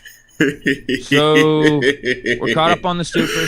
Yeah, so we're good there. We'll go to this next topic, man, since it's already in that 7 o'clock hour. I don't want to get in trouble. Got to make sure I stay on schedule around her. So, next topic, though, man. We get to react to the hype man, the guy that has all of the NFL world watching his every move, anytime he posts, anytime he says a comment, anything. We have to react. We have to acknowledge it because for a while, as Deke had to, express his displeasure for it, we know that in Pittsburgh. People have had an affection for Aaron Rodgers in terms of wanting him to come here ever since he said some nice flattery comments about Coach Tomlin and the Steelers and obviously the little love fest that happened on the field. But then it started to become, okay, is he going to retire? Is he going to Denver? What's going to happen here? And we had the cryptic IG post. So this is why I would like to turn it over to my man Deke, because Deke handles these situations. Deke is the expert in these situations. So lay the floor, man. Talk about this IG post, and then we'll react to, just Aaron Rodgers' comments about said post and things like that, man. Okay. Let me get to the Instagram post real quick. Yeah. So basically, he posts a bunch of pictures on, what was yesterday? Yesterday was it was Tuesday. Right? So he did it. Was it Monday? He posted them on Monday Yeah. night. Hold on, we lost Moats right here on the phone. So essentially, he posts a bunch of pictures on. We got you back. Oh yeah, we're good, man. I hung up the phone on accident, right? That was on me. Yeah. Good. No, it's all good. But so he posts pictures on Monday night. I'm gonna try to pull it up real quick as I'm explaining this. One was Randall Cobb and Devontae Adams out on the field whenever he was sitting in the Chiefs game as almost a way to show appreciation. Like they typically would have Aaron Rodgers stand in the middle of those two every time during the anthem. So whenever he wasn't there, they were kind of just showing, hey, we're thinking about you. Right. We're not going to have someone else in between us. In between us, yeah. Yeah. And then he goes on a long caption where he's thankful for them, also thankful for David Bakhtiari. Yeah. It seemed like that caption. Well, and to give you a little more context, it seemed like, one of those farewell messages where you're really reflecting on the totality of a career. You're reflecting on the relationships that he's had in his time in Green Bay. And yeah, it definitely was giving those heavy sentimental, heavy thank you 12 vibes. Okay. You know what? I got to go on a rant right here. Cause as I'm trying to find this, I literally can't just type in Aaron Rodgers Instagram. This is why borderline maybe social media or Twitter is better than the actual news sites, because whenever I go to type this in, all these sites, they're long ass articles and putting all their captions interspersed throughout their opinions or throughout their story that they're trying to write. Get it off your chest. Literally post the Instagram. That's all I want to see here. I'm getting really pissed off. Like, this should be the easiest thing to find. Am I wrong? You type in Aaron Rodgers Instagram. Am I wrong? Listen, I agree, Deke. I just feel like you got a little carryover. You know what I mean? Like the IG post thing, I get it, is rough, but I think you still holding some resentment about Mr. Colbert and Mr. Candidate and them guys sabotaging 7, man. I feel like it's been building up for you a little bit, man. You think? And then you add Aaron Rodgers into the mix. Yeah, my man Deke is like, you know what? Formula. Yeah, he's like, you know what? Y'all tried my quarterback, and now y'all want to bring in this guy. I can't even get research on this quarterback, and I know y'all like him a little bit more than you like my guy. Yeah. I literally go to Twitter and I type in Aaron Rodgers Instagram. It's the first thing that pops up. I go to Google, I go to ESPN, I go to USA Today, all these like really high-end news sites. They can't just literally give me the post. I don't want it dispersed out through paragraphs. I don't want opinions for it all either. Let me see the facts. I just want to see the facts. Yeah, save your opinions for somebody else. I finally got it. So if you want me to read it off. Yeah, go for it, yeah. Okay. Here's some hashtag Monday Night Gratitude for some of the incredibly special people in my life with some pictures from the last beautiful year. So those were kind of like the pictures I was talking about. One of them being Devontae Adams and Randall Cobb. Shailene Woodley. This actually is pretty interesting because there were rumors that they broke up, but kind of with this post, it makes it seem like they haven't. It says, thanks for letting me chase after you the first couple months after we met. Finally letting me catch up to you and be a part of your life. Thanks for always having my back, for the incredible kindness you show me and everyone you meet, and for showing me what unconditional love looks like. I love you and I'm grateful for you. To the men I got to share the QB room with every day. Matt Nathaniel, Luke, Jordan Love, and Kirk Benkirk. You guys made every day so much fun, and thankful for the daily laughs and stress relief you brought me every week. And then to the Friday crew, thanks Cobb's wife, some dude named Frankie, and then David Bakhtiari. Somebody said some dude named Frankie. Shout out to Frankie. Some dude named Frankie. To my teammates, past and current, you're the icing on the cake. We call our job football friendships. We'll transcend our time in this game. Thankful for the role played in my life. Love you guys. Cherish the memories. Everyone else, spread love, gratitude, blah, blah, blah. So that was the post. Well, you got to spread love. That's the Brooklyn way. Everybody knows that, man. Come on, baby. Yeah, everyone thought after he posted that some type of news was going to be announced whenever he went on Pat McAfee yesterday for the Aaron Rodgers Tuesday show. But right off the bat, which is hilarious too, right off the bat, he goes, listen, I'm not making any announcement. Yeah. Whereas Pat McAfee's probably like, bro, don't say that. You can't say that. That's why everyone's tuning in right now. You got to wait till the end. Yeah. Keep them on the hook. Pins and needles. Yeah. Then he really didn't say anything. They recapped the year. Yeah. And it was just a bunch of, last off season was different. There was a lot of uncertainty, but then we got through it, talked to the general manager, had conversations, difficult conversations, but you know, we had more clarity going forward. Then as I played out the season, relationships got better between me and the GM, and just was really grateful.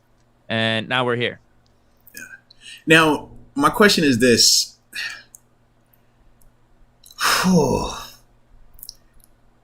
When do you think we're going to get this announcement, man? Soon, because he actually mentioned it in the interview. Yeah, I'm like, it has to be happening soon, right? Is up right now, and the Packers are going to be probably looking to franchise tag Devonta Adams or give him a long-term extension. So a lot of that is going to be predecessed off Aaron Rodgers and what he does, right? The franchise tags are coming up. Within I think it's next week, if I remember correctly. Yeah, I think wasn't it yesterday? They could they could start tagging yesterday, but I haven't heard any news, so you might be more right. Yeah, well, no, I could be wrong. I could definitely be wrong, but I know it's. We'll look into it, and then obviously we'll react to that maybe on Friday. But it's definitely coming up, though. Yeah, if it was supposed to be yesterday, because I feel like if it was yesterday, we would have heard about one or two people. Right, being tagged. I know it's about to happen, though. I just can't remember if it was this week or it was next week. It was supposed to be going on. So yeah. So the news has to be coming up soon. I feel like he's either going back or he's retiring.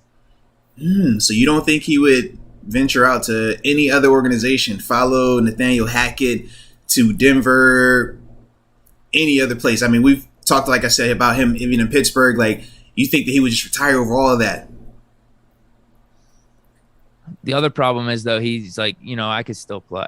I feel like I could still play. And now with Brady being out of the NFC, well, this is actually why I think he'd go back to the Packers. I feel like that's the best road for success next year.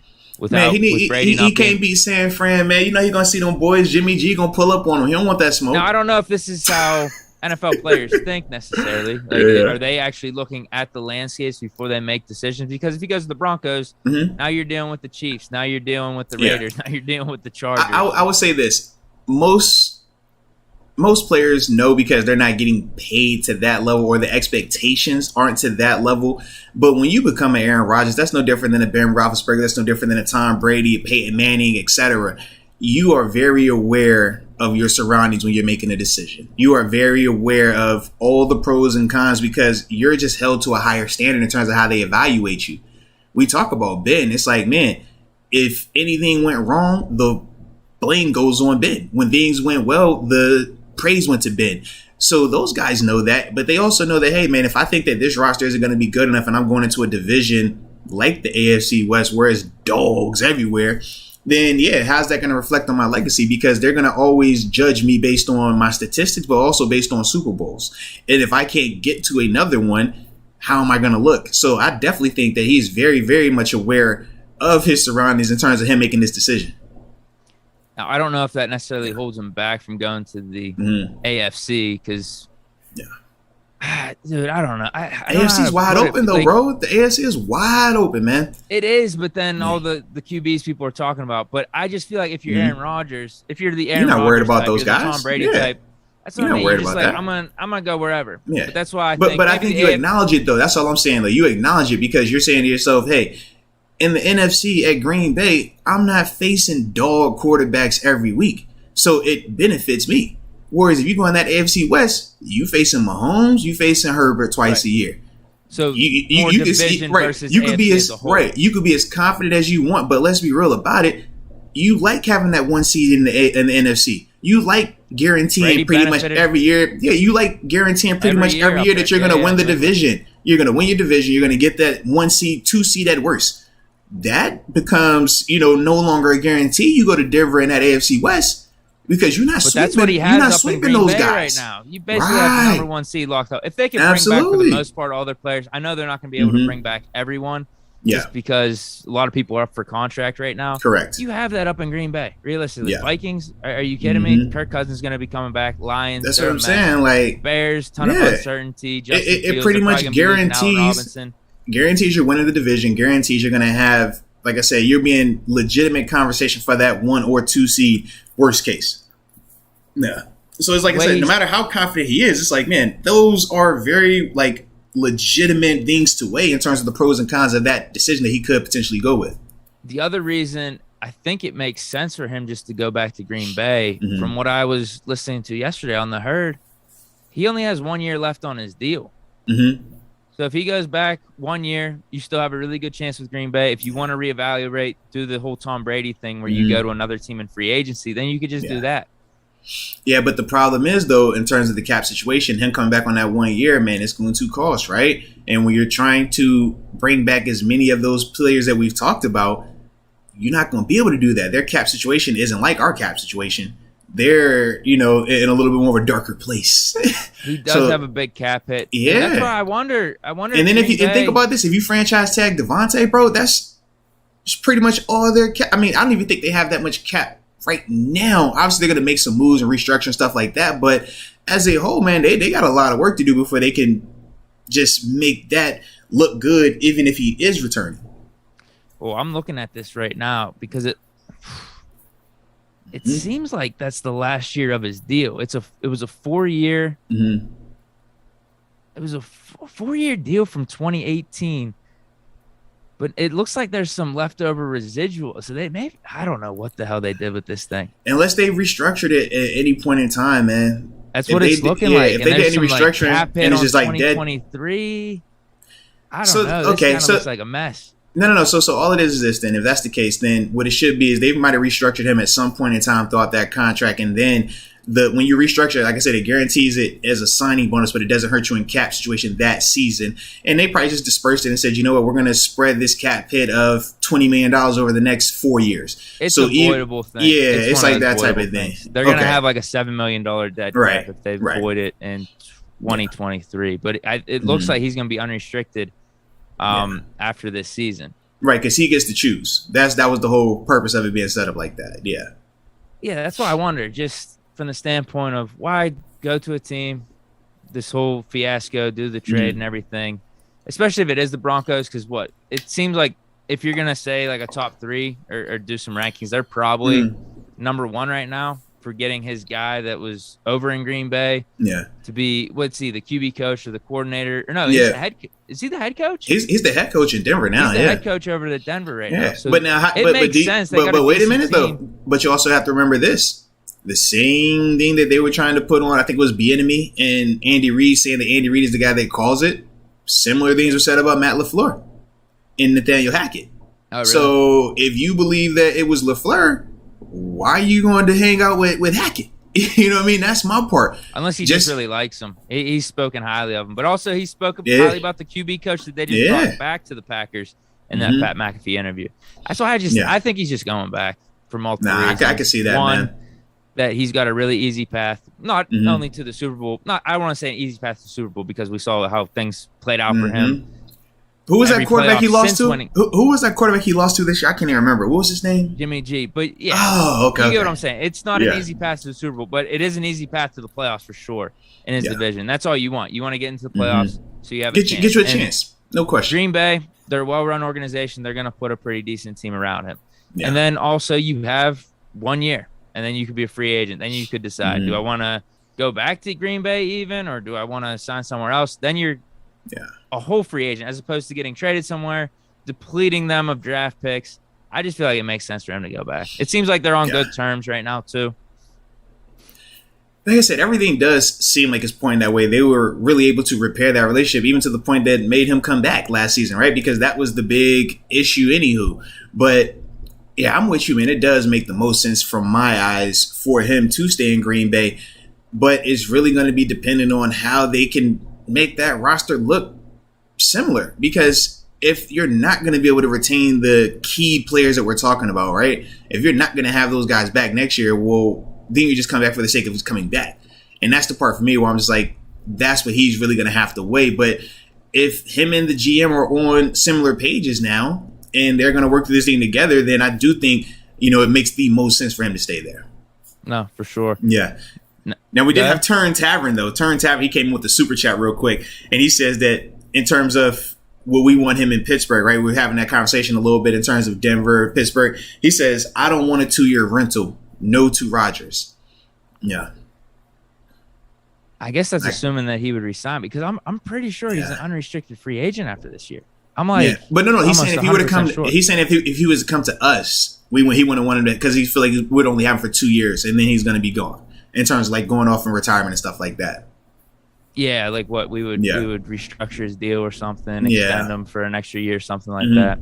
Okay. Yeah. There wasn't too much to the interview though. There really wasn't too much to that. I'm assuming we're gonna get some information. We gotta keep waiting, in the man. next week or two. That's really it.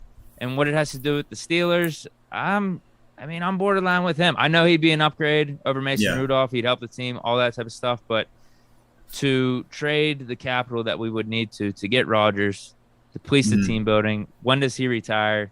Are we just going to have – a lot of people are comparing him to Favre with how he's handling this. The seriously. Wishy-washiness of it. But I don't think he's going to go to that extent. He's talking about I'm going to make my Favre was way more – Favre would take it to training camps, and that's all you see on SportsCenter. Yes. That was all you see on SportsCenter and Favre would play into it as well. Like, yeah, man, I don't know, man. I really think I'm done. And you're like, are you for real? And he's like, oh, all right, I changed my mind. You're like, dude, what the heck you just said a week ago? Yeah. He did the whole process of going to the Jets just so he could get to the Vikings. Yes. Yes. That was a mess. Oh, man. On and off the field. Whew, Lord. That was crazy. Yeah. Dude, now I'm sorry. Maybe he was very strategic in this whole approach. Maybe it was by design what he was doing in New York / New Jersey. Dude, his whole oh, man. punch of karma thing, though. His cleanse that he did, his 12-day cleanse. Yeah. Insane. And this is why Big Ben is better. Another reason as to why Big Ben's better than him. Aaron Rodgers is doing this crap. Big Ben just having some beers in the offseason. Whoa. Just because my man takes a more holistic approach and he wants to cleanse his body, mind, and soul, that's not a negative. Come on now. Wait till you hear this, though. It's just weird. You just don't do that. This isn't the cleanse you do. Just drink water, man. This isn't the cleanse you do. Deke, the health expert, I hear you. Just drink water, go on a fast. This is like overboard, in my opinion. All right, let's hear it. Okay, hold on. I got it pulled up. Because like a 12-day thing, I think he said, right? Yeah. Yeah. Oh, my God. Okay. So you're supposed to – now, this isn't explaining it too well. Okay, from what I read, though, it's all you're doing is trying to puke and have diarrhea. So what you do – I'm serious. So what you do is you eat butter. You just eat butter until you both puke and then shit. You're trying you're trying to cleanse your body that way, and then it also has to do with like water fast and stuff. I get the water fast part, but for all that, man, just get you one of them like a colon cleanse type thing, man, where they go in and get the waste out you. I ain't trying to just eat butter. This Google stuff. I'm about to go on a rant again, dude. Here he is. Find the steps, and all it is, they're just. This is terrible. This is absolutely terrible. It's 3 it's stages. All good, man. But that's what it is. It involves that. It also involves an enema, like enema treatments. Yeah. That's just plenty. It's flushing your system. Yeah, it's definitely gonna flush your system. So no, that's. Yeah, we don't want him as our quarterback. Ugh. But then again, maybe that's why, he's as healthy as he's been and he's able to play at such a high level, an age like a fun one and things like that. Maybe that's why, But yeah, I'm not on that at all. Let me clarify. My therapy, where I'm at is nowhere near. We're not doing that, baby. No.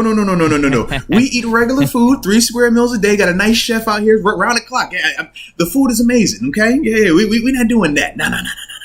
Oh no. Definitely not eating just butter. Trying to puke and poop it out. Now I'm cool on that one, man. I'm cool. Yeah, it's a 12-day thing. Yeah, I'm cool on that. 12-day thing. Go for He probably walks, needs to be in isolation. Yeah, keep him. Go for walks, rest, that type of stuff. Yeah. Oof. Yeah. Yeah, Deke, we cool on that one, man. And if you hear me talking about doing something like that, Deke, you grab me by the collar. All right, you pull me nice and close. You have a man-to-man talk with me, okay? You let me know that, hey, this isn't acceptable. All right. Like I said, in terms of cleanse, just drink some water. That's all you need to do. Drink some water, eat some fruits, go for a walk. You don't need to do all this extra stuff. Yeah, without a doubt, man. Without a doubt. All righty. Let's see. We have Wade Keith says, Deacon Moats know better than ancient Indian knowledge. Absolutely. Come on, man. I do. Heck yeah. Yeah, we research a lot. We smart. Yeah. That's too much. Yeah. Yeah. That's too much. No, we ain't doing that. No. All right. We got 8. Ooh, hey now. So before we go to this next final topic, got an upper room and a super. Which one you want to do? You want to do the upper room? Want to do the super first, or should I go off and have that upper room? I'll let you pick the day. Yeah, I'll read the super. All right, let's go, UW. Who do you think is getting franchise tagged in Pittsburgh this year? Sounds like J.C. Jackson won't get tagged by New England. You jumping the gun. You jumping the gun. Let's go, UW. Are we franchise tagging anyone? Listen. We're going to talk about that on Friday. All right? That's going to be on Friday. Because, right now, I mean, in terms of, who you want to franchise tag, I know me personally, I need to go look at that market a little bit more just in terms of the numbers for it and the particular players that we have as potential candidates. So that's kind of like my reasoning with not really wanting to address it today. Just because, like I said, man, we start throwing out names, we know how that goes. And it's like, hey, we didn't really think that one through. So just out of, respect for all parties involved, we'll wait and have that Friday. Friday, we'll definitely discuss, the franchise tag situation in terms of who we think should get tagged, shouldn't get tagged, and things like that. Because I did see the article just get released about J.C. Jackson and company. And, it's definitely looking like he's probably not going to get tagged. So, yeah, we'll like I said, we'll talk about that a lot more on Friday morning, man. And a lot more of these player prospects that I've already, y'all been sending the tape, or excuse me, not sending the tapes, but you've also continued to send those names into the email address, right? moatsiswinners@gmail.com. Keep sending those prospects in. We're going to do a big breakdown day on Friday's show, man, highlighting a lot of those prospects that you guys have been sending in. So once again, it's Moats, my last name, Moats, winners@gmail.com. Just send that email, man. Keep putting those prospects in there. We'll keep breaking those guys down. We're going to have a big breakdown day on Friday, though. Okay, we got an upper room member. All right. Oh, boy, this is a heck of a name right here. So I'm going to make sure I say your name incorrectly just so I don't get fined, all right? So, Fukonomics. Ha, ha, ha. Fukonomics, welcome to the upper room. Yes, indeed. Yeah, but you trying to get me, I ain't trying to get in trouble like that today. No. I know exactly how you pronounce it, too. Can't do it. Not today. Nah. But let's get to this final topic, man. And then after that, man, we will proceed with the rest of, our day. But we got to react to my dog, Juwan Howard. Come on, baby. Now, we don't always get the chance to talk all these other sports collegially, professional and stuff like that. But whenever we do get time, man, we like to entertain it, man. And, the situation that just happened with Juwan Howard, Michigan head basketball coach, had a little bit of a dust up. I think it's a nice way to put it, with the Wisconsin coaching staff, an assistant coach in particular. So for those that don't know, essentially what was going on in the game, it was a highly contested game towards the end. And then, at the end of it, Wisconsin got up by double digits. They take out their starters, but Michigan keeps their starters in and they're full court pressing. So from there, Wisconsin passed the ball, they're about to get a 10-second call. It's probably like 15 seconds left in the game. Anyways, Wisconsin calls a timeout. Juwan Howard's pretty upset with that. So game ends The Wisconsin coach comes by. I think they exchange words, but then he grabs his arm. Juwan doesn't see this, the head coach grabbing his arm. He just knows somebody grabs him. And then from there, I believe it got a little bit of a skirmish between all the parties. Then that's when the assistant coach comes into play for Wisconsin. And then that's where you see my man Juwan Howard decide to choose violence, in the literal sense. And that's what you see. It looked like he was trying to make a punch, though. To be honest, no, it wasn't a punch. It was a mush. It was a mush. It wasn't a punch. That's what he was trying to do. Yeah, it was a mush. Someone pushed him away, or he got off balance, and then he closed his fist after the fact, which made people maybe think punch. Think there was a punch, but he just mushed him. He mushed his face. That's what it was. It was one of those. The way it reminded me of in times where I might have lost my temper or two, can't confirm nor deny. But, you're like, man, I want to spill on you. But if I ain't going to spill, I'm just going to mush you. Just ultimate disrespect. Get out of here, That's kind of how I viewed it. But it was just crazy because you don't expect, your coaches to really act like that in those situations. We've seen coaches get, heated before. I obviously think about in the NFL, going back to, was it Jim Schwartz and I think was it Pete Carroll? When they got into it with the whole, it was Harbaugh. It was Jim Schwartz and Harbaugh with the smack on the back and how those two guys got, a little testy and stuff. So, we've seen things occur between coaches. I know dating back to me in high school, I had my basketball coach getting a brawl with the other coach. It was crazy. Yeah, but it's those type of things, we've seen build up to it, but never to the point where you're getting the head coach and especially a marquee name like a Juwan Howard putting his hands on another person. You know me, I always talk about I never think that it's cool to resort to violence because I think that you just never know how far that's going to escalate to. And what you may think is rational in terms of response, another person might think that, you overdid it or vice versa. So, we never take it too lightly, but man, it was just crazy. But then the reaction in terms of seeing the suspension for the rest of the regular season, along with, I think it was a $40,000 fine for Juwan Howard, and then a $10,000 fine for Greg Gard, who is that's Wisconsin's head coach. He was the one that got in the altercation. It was Joe Krabenhoff that got into the altercation with Juwan.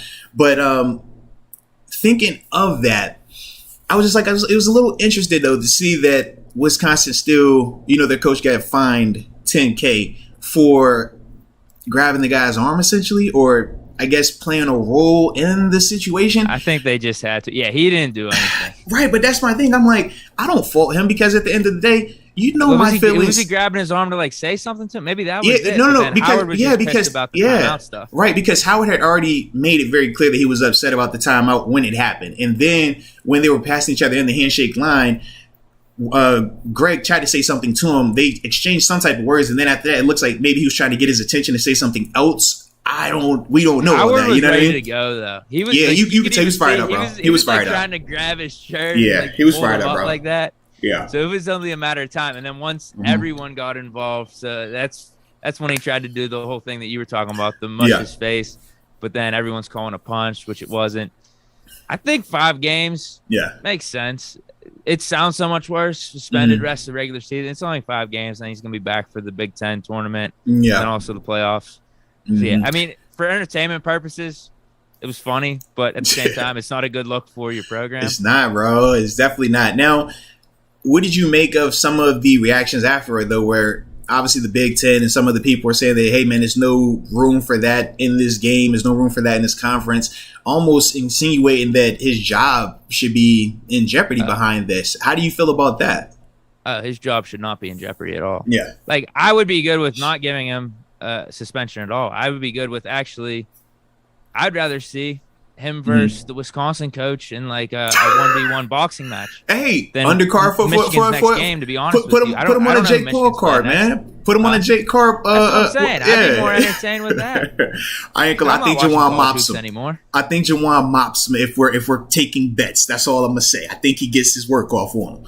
But I don't have an issue. No, put it like this.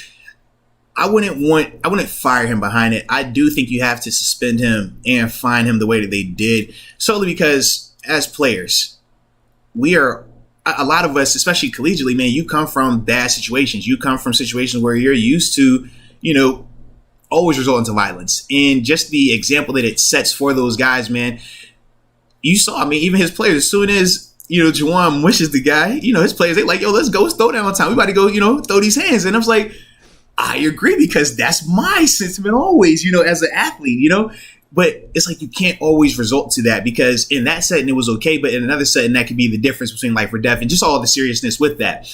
But yeah, as a whole, I don't think that you should fire Juwan Howard. I'm cool on that. And then I did see even the overreaction to the point where they're saying, should the handshake line be removed from sports? I'm like, bro, you can't be moving the handshake line. Like, I ain't gonna let the handshake line do get active, though. I'd have definitely shoulder bumped a couple. I'd have missed some hands on purpose. That's not in the NFL. No. In the NFL, you don't have to do that. And I'm always glad because, yeah. You do it with your own team. NBA, you don't really do it. Yeah. Yeah, I guess it is. It's just college hoops. It's college, it's yeah. Hockey. It's hockey after the hockey playoffs. Big, yeah. At the end of the playoffs. Mm-hmm. Because I don't think they do regular season, from what I remember at least. It's just at the end. That's crazy. I don't think you got to get rid of the handshake line over this. I mean, come on. I want to say keep the handshake line, man. It ain't the end of the world, but at the same time, don't touch me if we talking. I think that's what we'll start with this for both parties. Whether you're, the whole firing stuff, that's way too overblown. It's way too overblown. Yeah, give him the 4 or 5 game suspension that he got. Well, fine. That's about it. Come on, like he wasn't trying to throw a haymaker. Right. At the same time, you don't want this for your program. It's just that's it. Yeah, because I was gonna say if he really wanted to punch that man in the face and then continue to go to work, he very easily could have done that. This is Juwan Howard we're talking about. It wouldn't have been hard.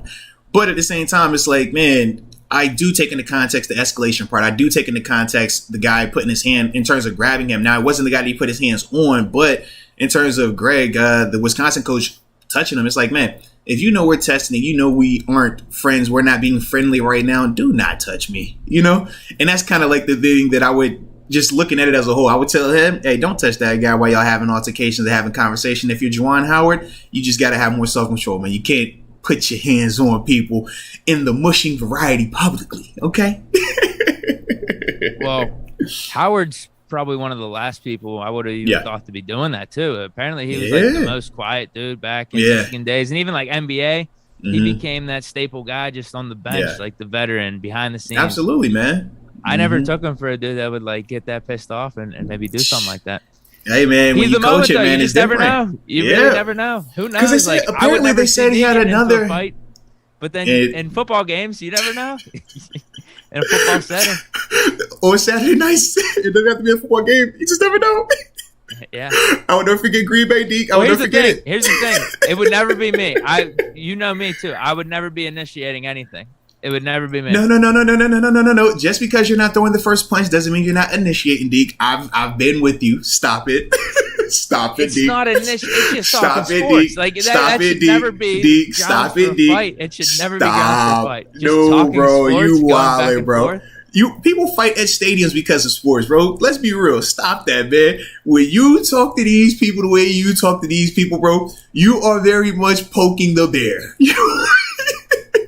I told you, man, you wouldn't even realize. I'm like, yo, this man's posturing on you because of how you talking about Ben over Aaron Rodgers right now, bro. You reckless as heck. We ain't in Pittsburgh. Oh, man. That was a good one. Yeah, that was funny, though, man. But, yeah, moral of the story, please don't put your hands on anybody. But I'm glad that it was a mush and not a punch also, man. Jeez. Yeah, this was no malice in the palace situation. Yeah, very true. Very true, man. But hey, no, shout out to that. Did you ever watch man. that documentary, The Malice in the Palace? No, I haven't got a chance to. But trust me, since listen, since I'm out here for 30 days, trust me, baby, I'm gonna tune in. I'm gonna watch it, man. Yeah, I'm gonna watch it, man. Yep. That was a really good one. I'd suggest check that out, especially with this happening around the same time. Yeah. No, I'm definitely gonna check that out, man. I'm trying to remember. Yeah, I was so much on the player side. I was like, dude, this is bullshit with the fans. Well, no, because it was nuts, man. Down, like the players should be able to knock you out. You're squaring up against the players. Absolutely, 100%. And that's why, as players, I never had an issue with the Mouse and the Palace. It's like, man, hey, you gonna start throwing stuff at players, man? Yeah, I was a big. Hey, I love you, Ron Artest. Big Ron Artest guy because of that. It's like because fans at times they cross that line. They forget that border and they forget the reality of if you piss this guy off, That security ain't gonna save you.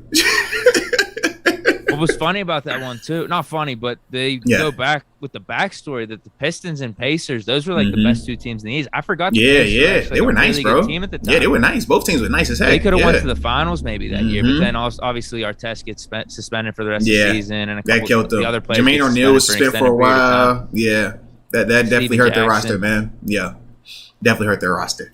That was crazy though. I forgot all about that to an extent. Yeah, I'm definitely gonna tune in. I'm gonna check that out sometime over the weekend or something, it's man. It's a really good one. I think was it on Netflix? I think it was. Yeah, it's on Netflix. Yeah, it's on Netflix. Yeah, because I've definitely seen it up there. I just like I said, I haven't tuned into it just yet.